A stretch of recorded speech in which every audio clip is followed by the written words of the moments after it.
Hola, ¿cómo están? Bienvenidos a un nuevo episodio. La verdad es que me encanta siempre tenerlos aquí presentes. Y comencemos con este nuevo episodio que la verdad es que me costó un poco de trabajo decidir qué película, qué personaje tomar, pero hace no mucho vi las películas de los Juegos del Hambre porque las subieron a Netflix recientemente y recordé que también va a haber una nueva adaptación en el mes de noviembre sobre serpientes y pájaros cantores, entonces la verdad estoy muy a la expectativa de esta nueva película. Así que por eso decidí que tomemos como referencia al presidente Coriolanus Snow. La verdad es que me parece un personaje que es muy despreciable, no sé si pudiéramos utilizar otra palabra, pero sí me parece que es un personaje que atrapó bastante en la primera trilogía de los Juegos del Hambre, o bueno, la primera tetralogía, porque fueron 4 películas, y pues no sé ustedes, pero me parece que fue un personaje del que conocimos muy poco sobre el pasado, porque pues aunque sí era un personaje importante, no teníamos tanta referencia hasta que el guapísimo de Finnick, no sé si lo recuerdan, Finnick habló en Sin Sajo, parte 1, sobre lo que el presidente Snow hacía con sus contrincantes. Vamos a comenzar con la dinámica con la que ya estamos familiarizados y es que vamos a platicar de algunos aspectos psicológicos del presidente Snow. Bueno, como punto número 1 es que hay una ambición desmedida de este personaje, pues Snow es conocido por esa hambre insaciable de poder y de control. Desde el principio, su objetivo es mantenerse como un líder, como el presidente de Panem. Y con esto asegurarse de que el Capitolio tenga el control absoluto de todos los distritos. Además, con la declaración que nos da Finnick, pues es una confirmación acerca de esto que el presidente es, y es esa ambición por poder, esa ambición por tener el control. Un siguiente punto que encontramos en el perfil psicológico del presidente Snow es que es un manipulador maestro, y es que él es un manipulador emocional. ¿Recuerdan cuando le envía las rosas en Sin Sajo parte 1? Y además cuando desde que regresa en Llamas, pues hay una escena donde él va a ver a Katniss en su casa. Es decir, cuando él va a la casa de Katniss, que era algo muy extraño porque aunque había sido una vencedora de los Juegos del Hambre, pues el presidente no iba a las casas exactamente, o no es algo que describen en las películas, pero sí es muy importante que interpretemos esto como no había intimidad para Katniss, no había intimidad para Peeta o para cualquier otra persona que era una amenaza o que él sentía como una amenaza el presidente Snow. Era una demostración de que él tenía el poder y de que él los quería intimidar emocionalmente, porque Katniss describe ese miedo de tener al presidente Snow no en su casa, sino cerca de sus seres queridos, que en este caso era Prim y su mamá. Entonces tenemos ahí una fuerte declaración del presidente Snow a través de estas actitudes y a través de estas acciones de cómo los intimidaba. Sobre todo el presidente Snow utiliza una propaganda de represión y violencia para mantener a la población bajo control.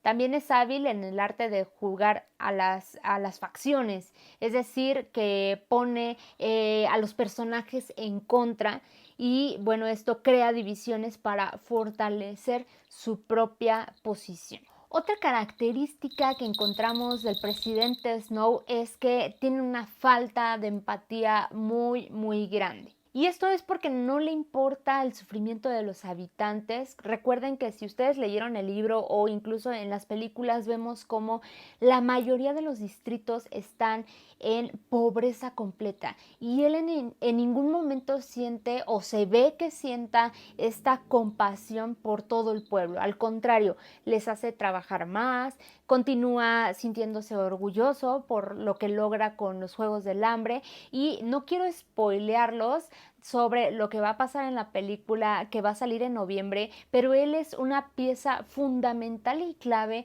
para que los Juegos del Hambre se conviertan en lo que conocimos como lo eran en las películas, porque inicialmente no eran así, inicialmente solamente se realizaban en un teatro muy pequeño. Sin embargo, él se vuelve en una clave fundamental para cambiar esto y hacerlo un show como lo conocimos en las películas. Esto claramente habla de la falta de empatía, pues solamente se estaba fijando en lo que él quería lograr y en lo que él quería representar en el Capitolio y no pensar en cómo iba a afectar los Juegos del Hambre y todo lo que los chicos que fueron como competidores y que terminan como vencedores, en cómo iba a afectarlos a un futuro. Una característica que también es muy importante de destacar es ese miedo a verse débil. De hecho, cuando él en Sin Sajo, parte 1, una de las personas que lo está rasurando sin querer corta su barba y también su piel, entonces él sangra, tiene una pequeña gota de sangre, pero él es muy obvio cuando se limpia y cuando ve a la otra persona como retándolo, como mirándolo, no solamente como esta mirada de ten cuidado, sino más bien como de no me veas débil, no me veas sangrar. Que de hecho le hace un comentario a la persona que está frente a él que dice no voy a permitir o no voy a dar crédito a las rebeliones, no lo voy a llamar rebeldes, no les voy a llamar de esta manera porque de esta forma estoy aceptando que hay una rebelión. Aceptar para él que había una rebelión era él mostrar una debilidad no solamente del gobierno que él estaba encabezando, sino de su persona como presidente. Entonces, él tiene una parte muy importante que proteger y esto también nos permite ver una característica de su persona que es ese miedo a mostrar debilidad. Esto da pie a que otra de las características sea la paranoia. Comienza con algunas actitudes muy pequeñas, pero que sí podemos notar dentro de lo que él comienza a hacer.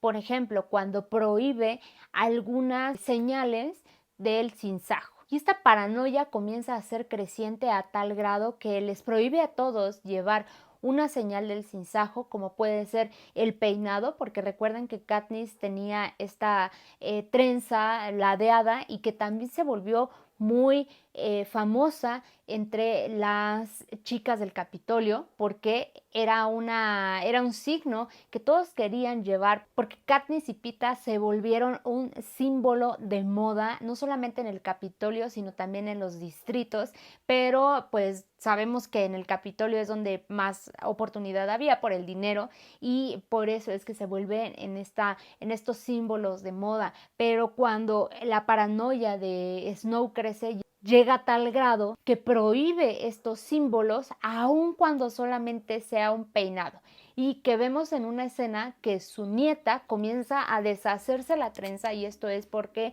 también aplica para su familia y seguramente aplicaba para todo aquel que estuviera cerca, principalmente por esa cercanía que tenían con el presidente y ellos tenían que estar de su lado.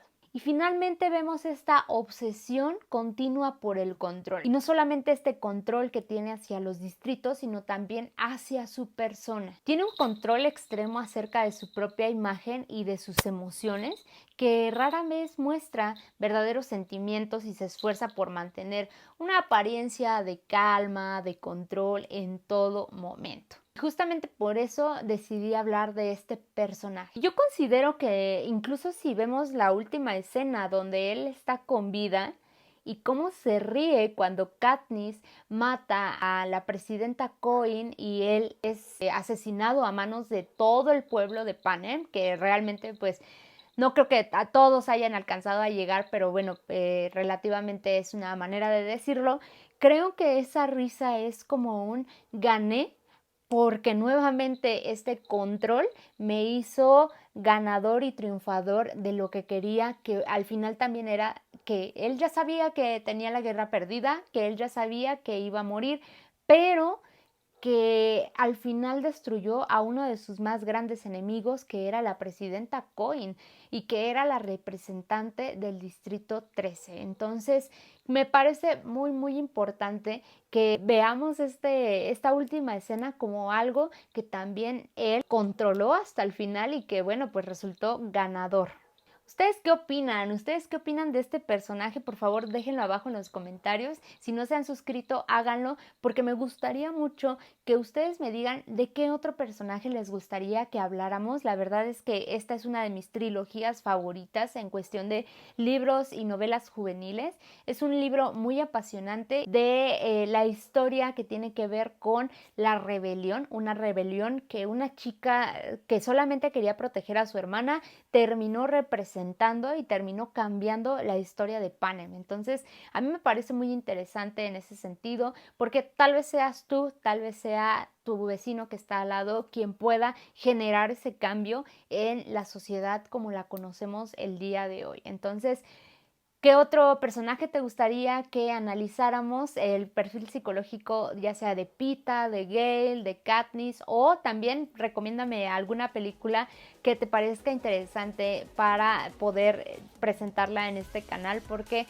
también yo voy a comenzar a ver más películas y voy a comenzar a hablar de películas antiguas, de películas nuevas, y me gustaría mucho que tú me recomendaras alguna. Así que déjame tu película favorita en los comentarios para que podamos elegirla y sobre todo que podamos platicar acerca del perfil psicológico de ese personaje que te atrae tanto. Recuerda que yo soy la psicóloga Nancy Jiménez y que esto es Una psicóloga de películas. Nos vemos en la próxima.